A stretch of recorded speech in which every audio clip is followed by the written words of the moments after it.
So the microphone's turned on. Let me get rid of this.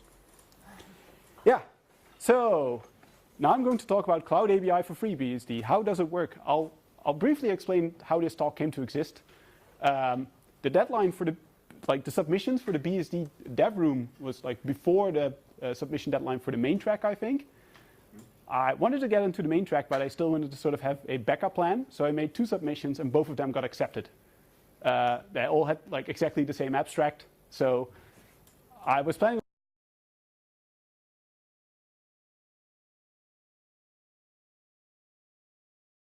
But then Rodrigo sort of poked me hard enough, and he said, no, you have to give 2 talks. So this is why I've sort of spun off a bit, and this is about a different topic.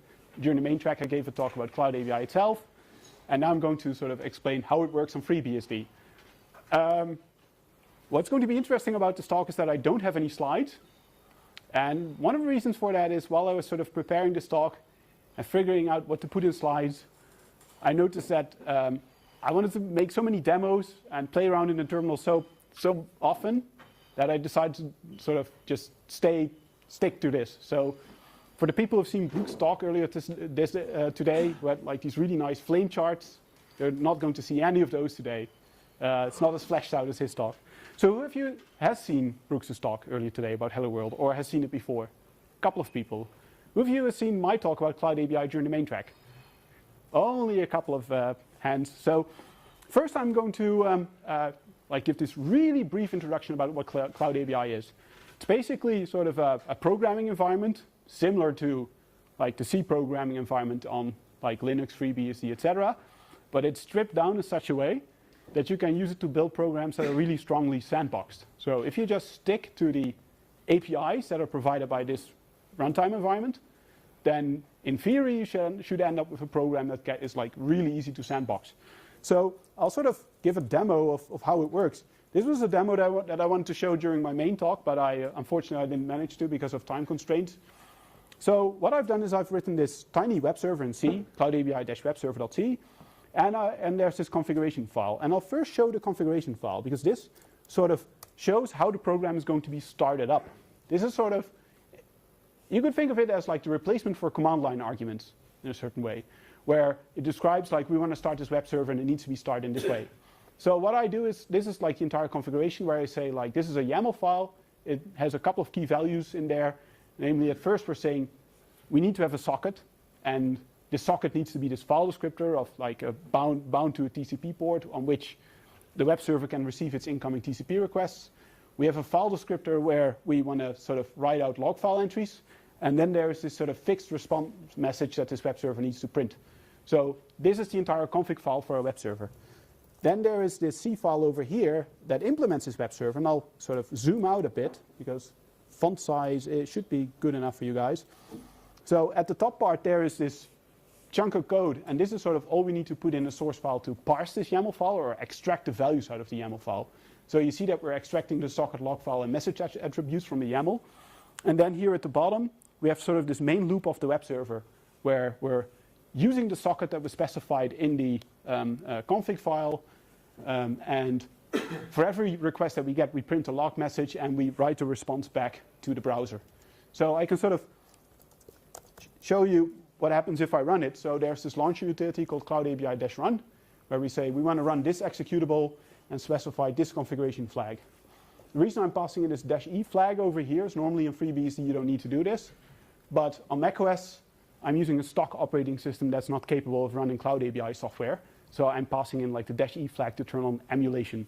So if I run this, then I get this big warning message saying that emulation is not ideal and not secure. But if I now open up the browser and go to localhost 12345, you actually see that this web server is serving requests. So now I can just refresh this page and you see requests ending up at the web server. And basically the idea behind CloudABI is that because we sort of have this policy file or this configuration file that explains how this needs to be started up, CloudABI-run can sort of make sure that only those resources are available to the program. So only the socket and the file descriptor of the log file are available to the process, nothing else. So if an attacker would take over this application, that person couldn't do anything else than interact with the socket and the log file descriptor. So You can even run this web server as root in theory. It doesn't matter. The program is constrained to its file descriptors at all times. So that's sort of this 5-minute introduction of what CloudABI is. It's nothing more than this, a constrained programming environment that allows you to build these sandbox programs.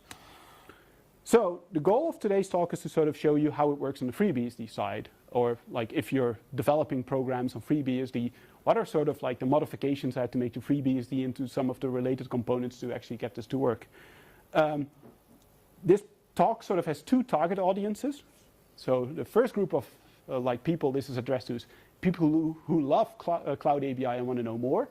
And the second group of people is people who hate CloudABI and want to know how to design something like that themselves. That's sort of the trade-off. So the first thing we're going to take a look at, this is a FreeBSD system on which we can also run CloudABI programs, is how does like development of CloudABI programs work? So I'll clear this terminal because I don't want to spoil anything. So on this system, what I can do is here is a simple source. I'll resize this virtual machine a bit because some of it is going off screen. There is this cross compiler that you can invoke like this. So instead of calling CC to build your programs, you can use the CloudABI cross compiler. This can be used to build software. And now we're sort of first going to reverse engineer this compiler. How does this compiler work? What's so special about it? So this compiler is actually provided by a package called CloudABI Toolchain. And if we take a look at its contents, you actually see that this package installs this bunch of files. And basically what it does for every architecture that CloudABI supports, namely ARM v6, ARM64, and x86, both 32 and 64-bit, it installs the same files, namely like a cross product of all of the development tools. So this is pretty nice. You install this single package and you end up with a compiler for all of the architectures in one go. There's no need to install 4 copies of GCC and bin utils, etc. So now we're going to take a look at like those binaries. Where do they come from? So when we run an ls on like one of the compiler executables, we see that it's actually a symbolic link over to LVM 3.9. So this is actually the compiler binary that's provided by the stock FreeBSD LVM 3.9 package. That's actually maintained by Brooks, right? Yeah, you also maintain the stable versions of the compiler packages. So now what I'm going to do is I'm going to spend the next couple of minutes sort of browsing through the LVM source tree and sort of show to you what kind of changes I've made. So one of the first things you'll notice if you're sort of running some of the development tools on the CloudABI executables. So now we're going to run readelf and sort of take a look at what a CloudABI executable looks like. It turns out the CloudABI executable is nothing more than like an ELF program. So it's the same executable format as what you see on Linux and on FreeBSD, Solaris, etc. But there are two things that are sort of different compared to FreeBSD, or at least two things that are different. So first of all, what you see over here, this thing, unknown OX11. So what happens is when FreeBSD starts programs, so for the people who've seen Brooks' talk, is that there is sort of an image activator in the kernel that loads up executables and determines whether it can start those programs. So it has a separate loader for ELF and one for A out, etc. And one of the things that FreeBSD's loader does is it checks this OS/ABI version to sort of see whether it's actually an executable meant for the operating system itself. So if you would run an OpenBSD executable on FreeBSD, FreeBSD will just say like, sorry, I don't understand this. This is for the wrong operating system. Or you're running the wrong operating system. That's what the OpenBSD people would say. Also, one of the things that's sort of interesting about this is, and we'll talk about this a bit more later on, is over here it says the word din, even though for FreeBSD executables this would say exec. CloudABI uses position-independent executables exclusively. So they are not loaded in at a fixed memory address. The operating system can decide where to load them in memory. And the reason for this is something that's sort of needed to run those programs on macOS, where on macOS we don't have a choice like where we can load our program into the address space, because that's something that's already decided or forced upon us by macOS. So that's the reason why CloudABI uses position-independent executables, so the emulator can deal with that properly. So now we're going to take a look at the LVM source tree. I'm going to switch over to a different window. So this is on my Mac, and I'm going into the LVM source tree. And I'm going to show you a couple of source files in which I had to make modifications. So if you ever want to add your own operating system to LVM, these are the files that you need to modify. And you'll see that it's only a very small number of changes. I mean, if you sort of take a look at what you have to change in the GCC source tree to add one platform, it's such nonsense. It's really like, if my operating system, then my operating system. And then like, in 100 places scattered throughout the source tree. It's just a mess. So with GCC, I want to sort of, or with LVM, I want to show you that that's actually pretty easy. So one of the first things that I made modifications to is this file over here, set IC. And if we sort of search around for CloudABI, I added this piece of code to the compiler, which is if CloudABI, then CloudABI. So again, this is not that interesting. But basically what this piece of code says is, if we're generating executables for CloudABI, then put that OX11 value in the executable header. If you don't do this, then eventually, Clang still works, but it generates these binaries that have the number 0 in the header setup. So if you then start it up on FreeBSD, then FreeBSD sort of thinks, oh wait, this is a Linux executable. So then it sort of starts to interpret it completely incorrectly and crash. So don't remove this piece of code. So also worth mentioning, there's sort of like a central registry where you can request your own numbers. So if you're building your own operating system, then you have to contact the people at SCO or Xiniwas, they're called nowadays. Yeah, just have to send them an email, and then hopefully within a couple of days or weeks, they send you a response saying like, yeah, your number is 18, 20, whatever. So that's the process I went through. Another change I had to make, so these are like, I had to make some other small change to LVM, but that's sort of all of it. Most of LVM could sort of remain as it is. But the most interesting change I had to make is actually in Clang, so in the C++ compiler. And I can sort of show you what this looks like. So if you're ever adding an operating system to the compiler, then you probably want to add a class to this one as well. It's called in a file called basic/targets.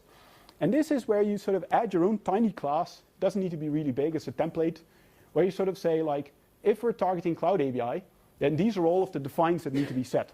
So if you're building for FreeBSD and there's this __ FreeBSD definition, this is actually the class where it's coming from.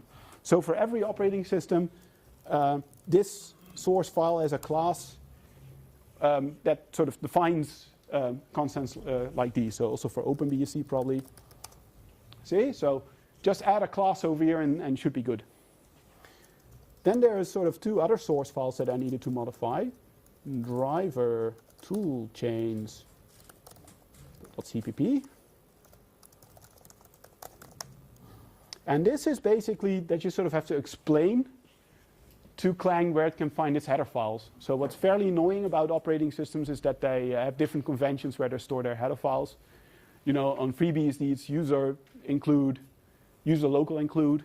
On NetBSD they tend to use user package include, I think. So this is just some logic here and there to sort of make all of that stuff work correctly. Also, some compatibility things like operating systems use different names for their C++ libraries, so you also need to add this function saying like on this operating system we're using these C++ libraries. And that's almost it. It's here's some stuff related to should position independent code be enabled by default. In our case it should, so there's also a function for that. But that's about it. That's what you need to modify over here. And then like the final source file that I needed to modify was this one,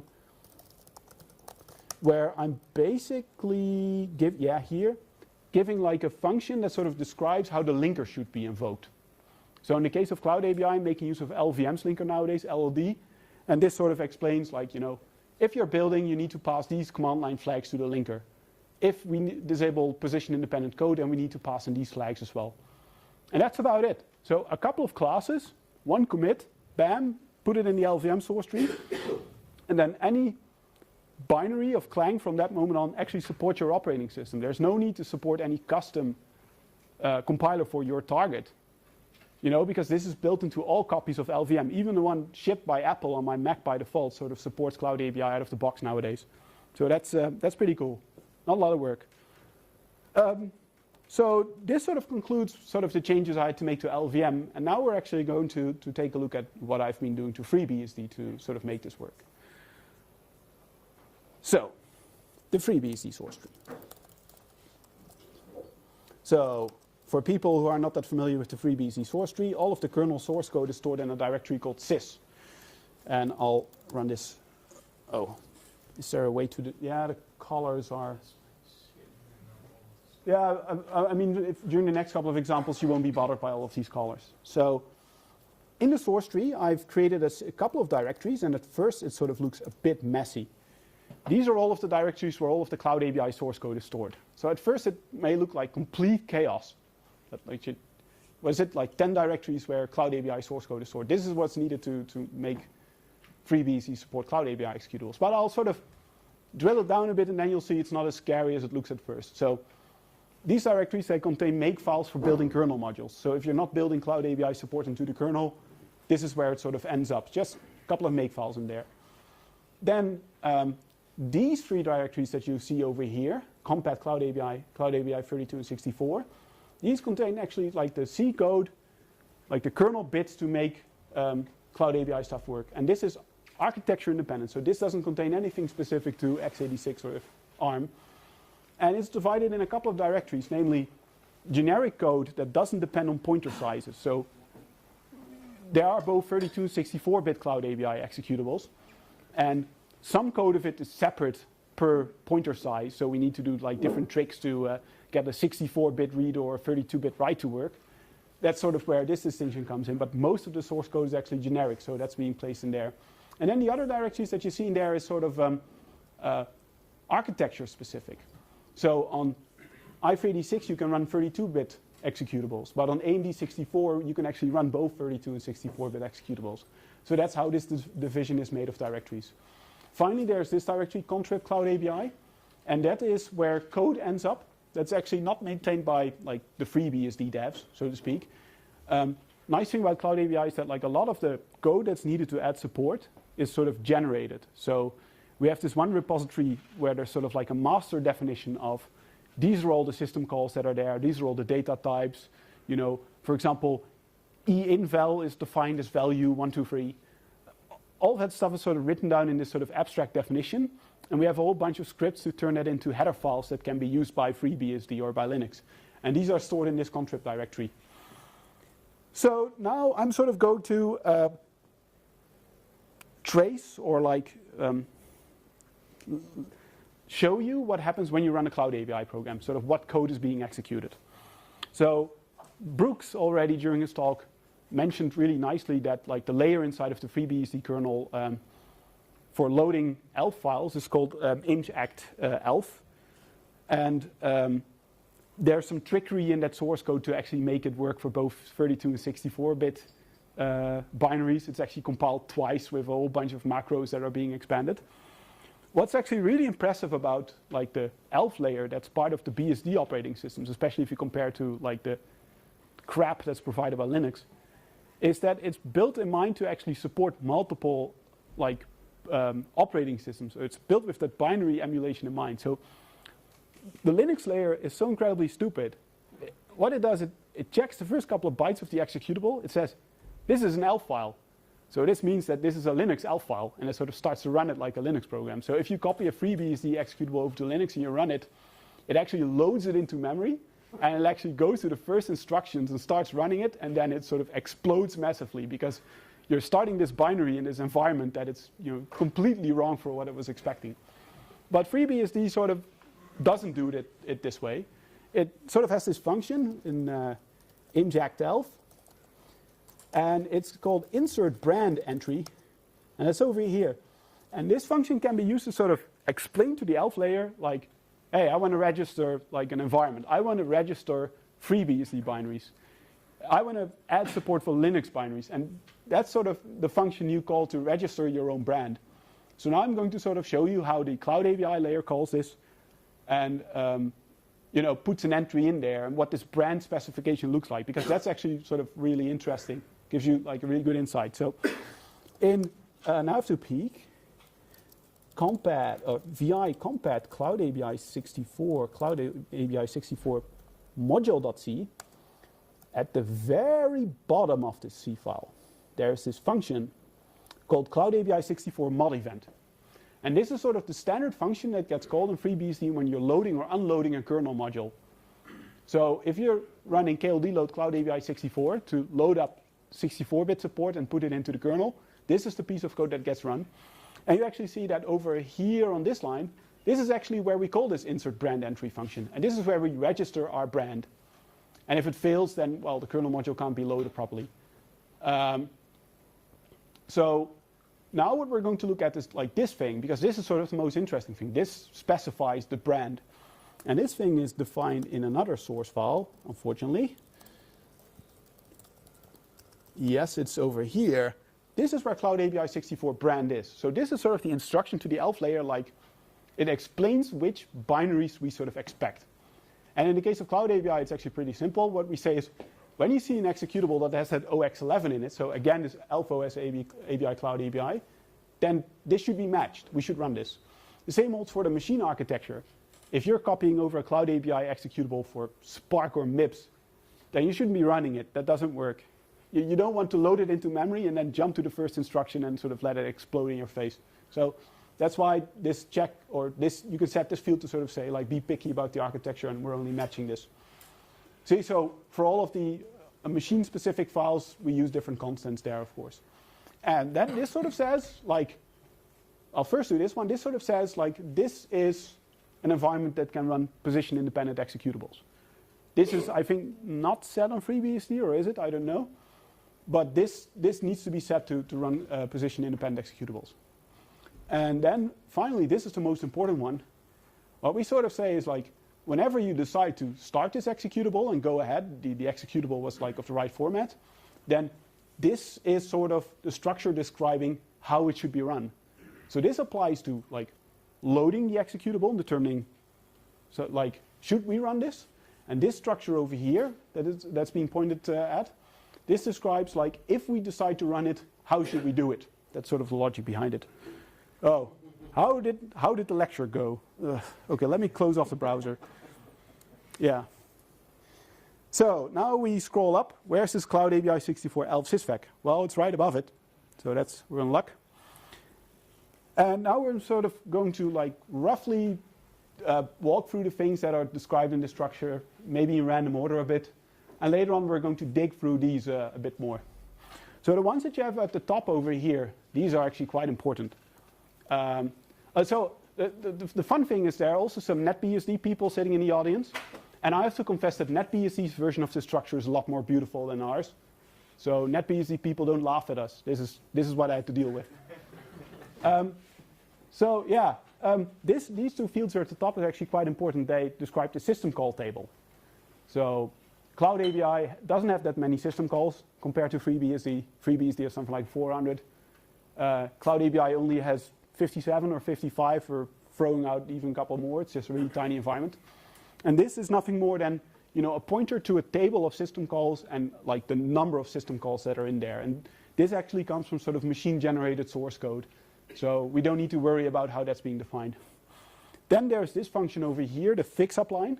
That sort of explains, like, if we're going to start this process, how should the stack be initialized? So this is being executed before we actually run any machine code of the program, but it sort of explains, like, at the very late stage, right before starting it, how should I fix up the stack? Pretty bad name. The SV name field, this is, I think, mainly used for debugging. So, for example, if you're using truss, that it actually, like, knows the kind of executable that you're running. Also, when you get a kernel panic, you sort of get the stack trace in FreeBSD, and it also prints the kind of executable you're running. So it says, like, this was a Linux executable that was causing the crash. Don't do that. Then there's also, like, how to write out core dumps. For now, I'm just relying on the standard FreeBSD core dump function, so it generates a FreeBSD style core dump. Good enough. These fields over here, especially like the VM min address and VM max user address, these specify, like, the maximum and minimum virtual address space that may be used by the process. And you might wonder, like, why does it even matter? So this actually matters for running 32-bit executables on a 64-bit kernel, because you have the 64-bit address space. Well, technically speaking, it's 48 bits, but, you know, 64 bits. You don't want that the kernel decides to start up a 32-bit process and load it all the way in the top of the address space in a location where the program can't reach it anymore. Because then the program starts to run and the kernel says, yeah, good luck, I've managed to map your executable at like 40 gigabytes in. And then the program user space is like, I can only address up to 4 gigabytes. So these fields up there, they sort of control, where you can sort of constrain, like, don't go higher than 4 gigabytes. But in our case, we just say, like, pick the min and the max address. That's good enough. What's below here is standard stack permissions. So on FreeBSD, unfortunately, we still have to add the executable permission to the stacks. On CloudABI, we don't need to. This is meant to be used for copying out command line arguments. I'll talk about this a bit later because it's a bit interesting. And this is how the initial registers of the process should be set on startup. Then there's a couple of flags over here. This one is interesting, SV capsicum. That one is being used by the kernel to, what you want to have, of course, is when you start a CloudABI executable, that when it starts running, you want to have it in such a way that FreeBSD also has capsicum enabled, so that it's actually being run in a sandbox mode. If this flag wouldn't be here, then FreeBSD sort of starts it up immediately, and then the program could just execute system calls in such a way that they just completely ignore the capsicum security model that's being used. So that's what that flag does. And these ones will also sort of look into those in a minute. They describe how system call arguments and return values should be extracted and set in the registers. Are there any questions at this point? Then I think I'll just go on. Yeah. So the first one I think I'll be looking at is the fix-up function. And right now, at first you think, like, why is this useful? But later on you'll discover that this is actually a really important function in our case. Module fix-up. Yeah, here, CloudABI 64 fix-up. And what this does, I'll make it a bit smaller, otherwise it sort of wraps around a bit, which I don't like. This initializes the stack of the process. And there's a couple of things that are being copied out on the stack. So this one, I'll start here. What you see at the top of the screen right here, this is whenever a CloudABI program starts up, CloudABI programs may make use of stack smashing protection. So at startup, it already needs to have like a random number or a random seed. So from that moment on, like all of the stack frames can be sort of marked with those random numbers, and they can be checked afterwards to see whether there was a buffer overflow. So what we do is we first copy out some random random numbers out onto the stack.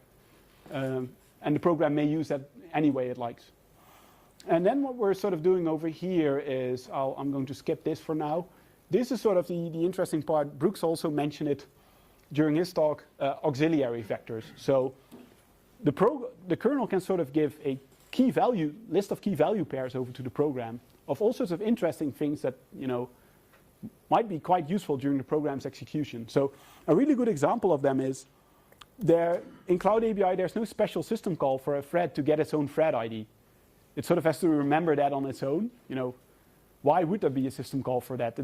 It's a constant thing. It's a value that's picked at thread startup, and it doesn't need to be fetched every time. So one of the values that's being sort of sent over to user space when the first thread of the program starts is the thread ID, which is placed in the auxiliary vector. Also things like other constant things, well, I assume they're constant, like the number of CPUs and the page size. It's good enough for now to keep that as constants in there. But also some things that are being passed on is like the address and length of the argument data, so like the command line arguments that are being passed in, and also like the location of that random stack smashing data. So one of the most interesting fields in there, really the most interesting one, is this one, but I won't explain that one yet.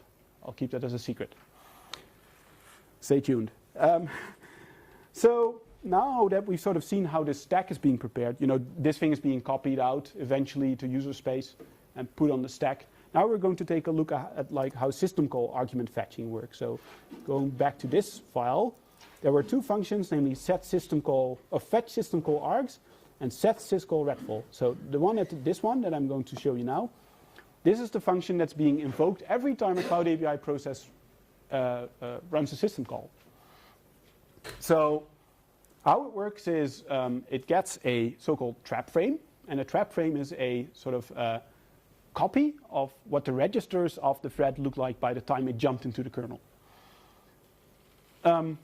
All of the arguments of CloudABI system calls are stored in registers. The largest system call that we have only has 6 arguments, so you can fit all of that in registers on AMD64. So what you have over here is this sort of 6 lines in a row where we're fetching, the arguments numbered from 0 to 5 from the respective registers in user space. There is some madness going on that the value of R10 actually sort of gets lost, but a backup copy is saved in RCX. So user space writes it in R10, but in this specific code we need to grab it out of RCX. It's not that awesome. And then the second function is how do we set the return value? So the system call is running, and after some time it completes. It can either succeed or it can fail, and this piece of code then determines how do we set the registers when turning back to user space. So if the error number is 0, the system call succeeded, we write the return value. So for example, the number of bytes written in case of the write system call, or yeah, that's the best example. Or if you call mmap to allocate memory, the memory address of the pages that you manage to allocate. That's being written into RAX, and in some certain system calls have longer return values. It's also written in RDX. And we clear the carry bit. So the carry bit's used as an indicator to sort of keep track of whether a system call succeeded or not. And then if the system call failed, so we have a non-zero value, then what we do is in RAX we write down the error number, and we do set the carry bit. So that's basically how user space distinguishes between whether something succeeded or not. It evokes a system call, and later on, when you get back to user space, it checks the carry bit to see did we succeed or did we fail. That's the logic in there. So now that I've shown you how system calls are being invoked in a certain way, how do we fetch the arguments and how do we deal with return values, it's also important to sort of show you what does an implementation of a system call looks like, because not showing that would be really out of context. So in this specific file, syscalls.master contrib CloudABI 6, yeah, syscalls64.master. This is the list of CloudABI system calls. So if you go to the bottom, there's it starts counting at 0, so there's 57 in total. And these are just C prototypes of all of the system calls. And FreeBSD has a bunch of these files, not only for CloudABI, but also for FreeBSD itself, syskern syscalls.master. This is just a list, automatically generated list of system calls. But what makes CloudABI sort of a bit unique compared to how FreeBSD itself works is that the generator that we use for this file has logic built into it, which Maurice wrote in the back, to distinguish between system calls that depend on machine-dependent data structures and ones that don't. So a really good example is, for example, the fd-dub system call, which is equivalent to the dub system call in Unix.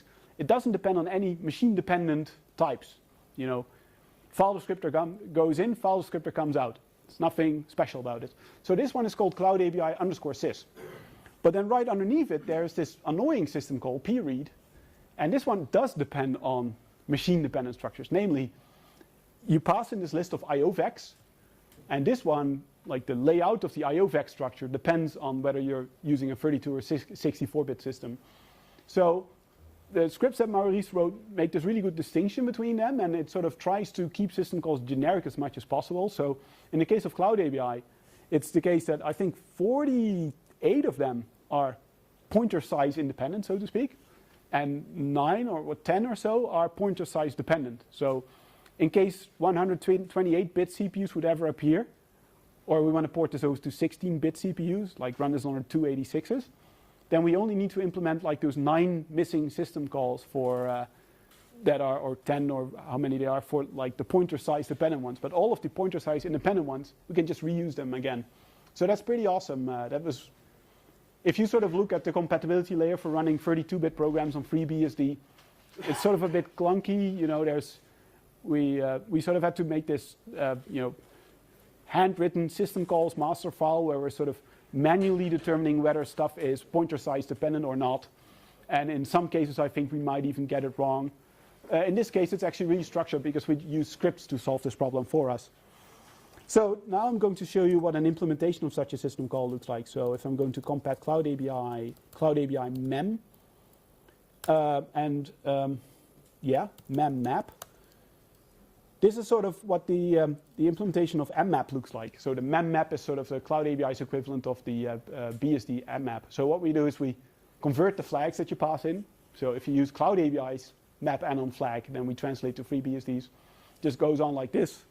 And then in the end, we just call into FreeBSD sysmmap, and that sort of does the rest for us. So these wrappers, they sort of look a bit like this.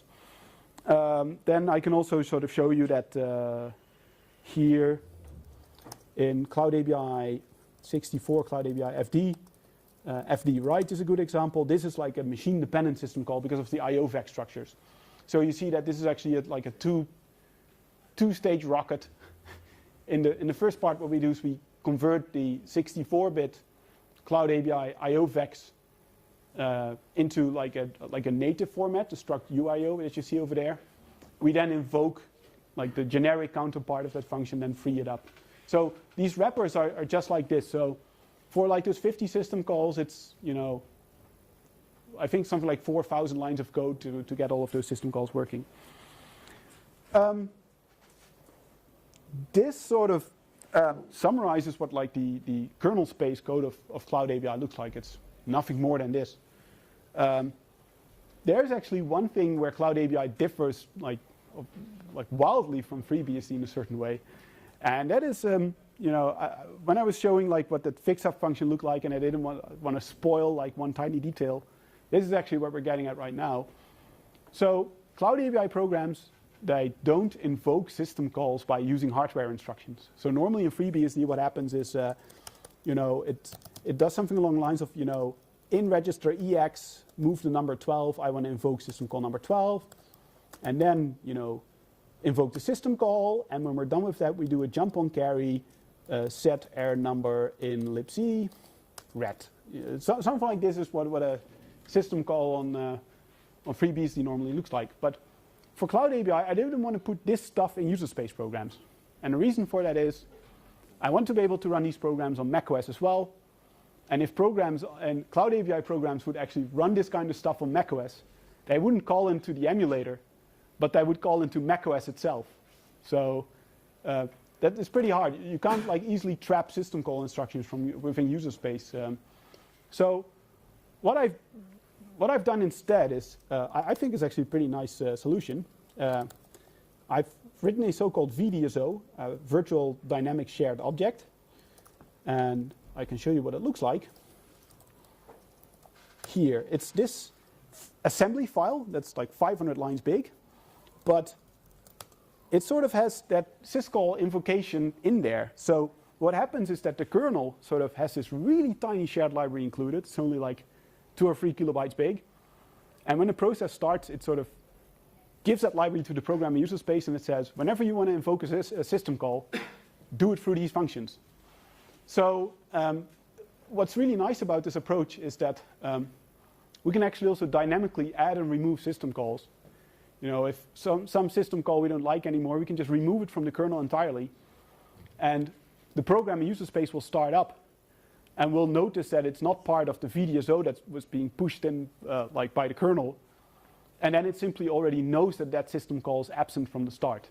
You know, it's not like we like eternally need to keep track of that system call in kernel space to sort of say like, you know, system call 48, that one was reserved for this function. We need to keep it there forever. So it really sort of makes the coupling between user space and kernel space a lot more loose and allows us to like dynamically add or remove things. Also, what's pretty awesome, what's not there right now, if we would ever add support for symbol versioning in there, you could also change the prototypes of system calls entirely. And we could just have like a VDSO that exports 2 different versions of the same system call under the same name. So programs in user space, in theory, they have no understanding of how to invoke system calls, how to switch over to the operating system. The only thing they do is they get a library from kernel space, and they call into it, and they sort of hope that that library does the right thing. And that's the reason why emulation is also so quickly if you run on macOS, because there's no traps or complex hardware instructions. It's really the program, you know, working together with the emulator in a certain way. The emulator just says like, here are some stubs that you need to call into, and I'll translate it to macOS system calls. So this is really sort of, what's quite different between FreeBSD native programs and CloudABI. this sort of concludes what I wanted to tell about the kernel space side of FreeBSD. And now I sort of want to show you like how things look on the user space side. So if a CloudABI program starts up inside of the C library, what's going on there? So Brooks already mentioned during his talk that on FreeBSD there's a function called _start, and that's sort of the entry point that's being called by the kernel when the program starts up. Well, CloudABI also has an _start function, but it's implemented in a different way. So now I'm going to the C library, source CRT CRT 0, and I'm going to show you what our start function looks like. So what happens is that once the program starts, the kernel sort of invokes it with a single argument. It just makes sure that the registers are set up correctly. You know, there was this setregs function that I briefly hinted at earlier on. And the kernel makes sure that this _start function is invoked with a single argument, namely with that auxiliary vector. So the start function immediately gets access to these key value pairs, you know, of all of the interesting attributes that we want. And then what happens if you sort of scroll down? You see that there's this ugly loop in here that extracts all of the things from the auxiliary vector that we're interested in. So it extracts its own thread ID, etc. And this field that I didn't want to spoil earlier on, this is actually the base address where the kernel stored that VDSO. So it loaded the program into memory, and next to it at some place in the address space, it also loaded that tiny assembly written library there. And this is the base address of that library. So this is sort of the library containing, this is explaining, like, you know, if you want to invoke system calls at some point in time, you need to go through this library over there. So after going through this loop, this is also where sort of the madness starts. So CloudABI executables are position independent, at least on AMD64 and ARM64, because in other architectures it's too infeasible to do. But this is where like the insane thing happens. So what happens is that programs can't be made like fully position independent. There are some things that can't actually sort of be placed in the executable or stored in the executable in such a way that they're completely position independent. So if you have a global variable that's a pointer that's pointing to some other global variable, and that's pointing to some other global variable, those kinds of things can't be filled in at compile or link time. They really need to be filled in at runtime when the program starts up. So what happens is that the CRT0 file is written in such a way that it actually doesn't use such constructs itself. It can be run in this sort of cripple environment where we've loaded the executable in the wrong memory address, so to speak. You know, it's completely relocation free, but there is sort of a tiny relocator in there. So what happens is that in the headers of the executable, there's sort of this huge list that sort of stores like, if this executable is being moved over to a different place in memory, then you need to make sure that you patch up these memory addresses to point to these other variables in the program. And those are called relocations. So this is a relocator. A relocator applies relocations to make sure that the program can be relocated. Then this is sort of like the start of it, what we're seeing. So what we're doing, we're sort of keeping track of the so-called dynamic section. And in the dynamic section, that's also where the relocations are stored. And what we're also doing, we're keeping track of this rel row header. And this is really funny. Once you're done relocating, there's actually certain pieces of memory that needed to be writable to apply the relocations. But then once you're done, you can make them read-only again. So we sort of keep track of this information so we can make it read-only afterwards once we're done relocating. So also thread local storage, I won't explain too much about that right now. Now that we sort of, we're going a bit further, we're going to like extract a list of relocations. And then over here is this loop where we're applying them. So only on x86, 64, and ARM64 we have support for position-independent executables. And these are the only relocations that we need to take care of. There's like a whole bunch of different types of relocations, but in our case, these are the ones we need to apply. So the only thing it does is, for a whole bunch of memory addresses in the program, we're changing the value to be the base address of the program plus the offset that was being requested. So this is like the patching up that's being done of the program. Once that's sort of done, now the program is in the sane state. So all of this code and everything that comes above is really in sort of this cripple state where the program is only sort of half functioning because it's loaded up in the wrong address. But this piece of code sort of tackles that, and now things are starting to become sane. Now, well, we're only halfway there because we still can't invoke any system calls. That's still madness. So all of this piece of code that you saw above there, it can't allocate any memory, it can't do anything. It's really running in this really constrained environment. So now we're going to like make system calls work. So how does that work? CloudABI programs sort of have a built-in system call table. So it's like an array of function pointers where like the system calls are placed.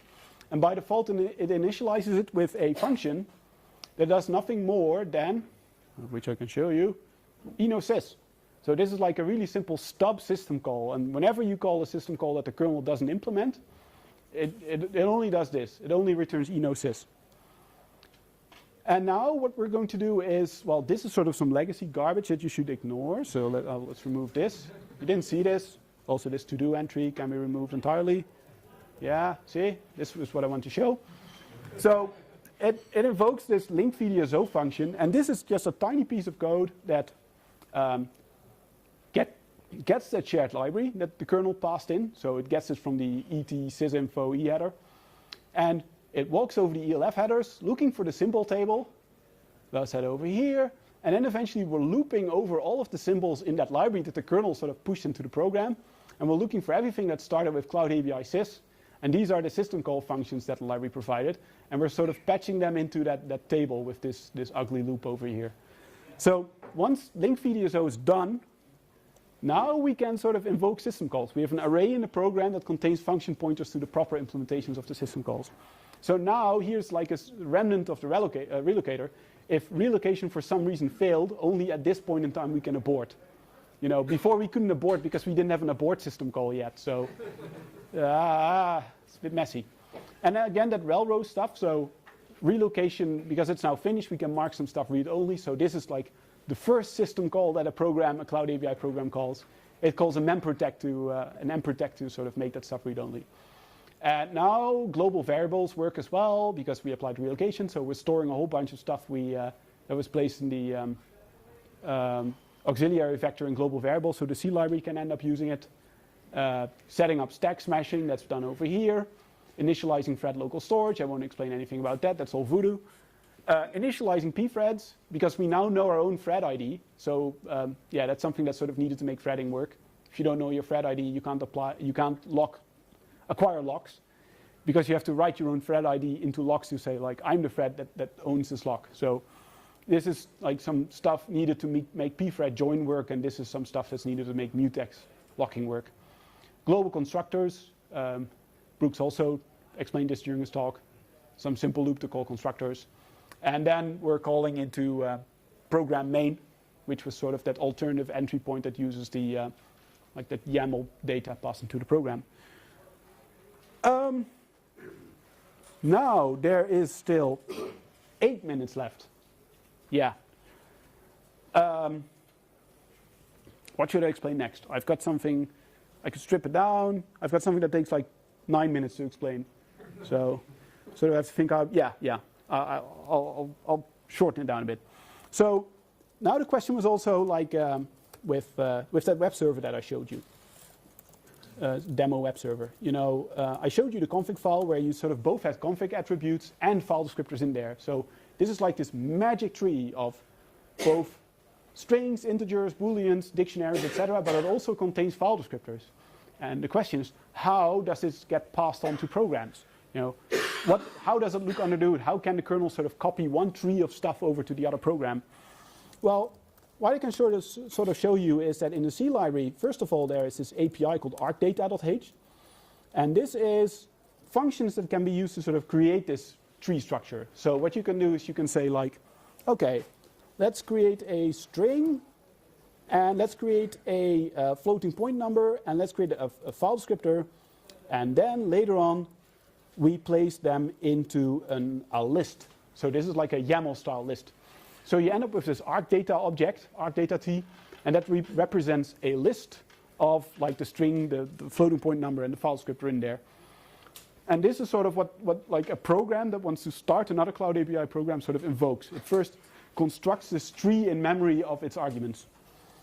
And what happens then is there is this program exec function. And this is sort of the function that you use in user space if you want to call different CloudABI programs. So what you say, like, I've got a file descriptor of a program, like the new program I want to start, like the CloudABI web server, and I want to start it with these arguments. That's sort of what this call does.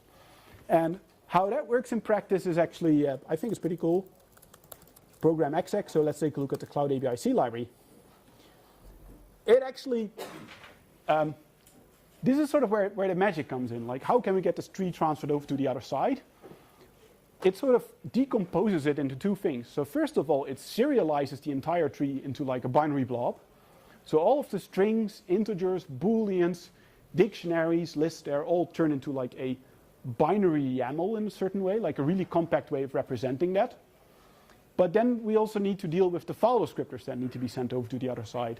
So what happens is that this function, argDataGetBuffer, decomposes the two things. It serializes all of the non-file descriptors and puts all of the file descriptors in an array.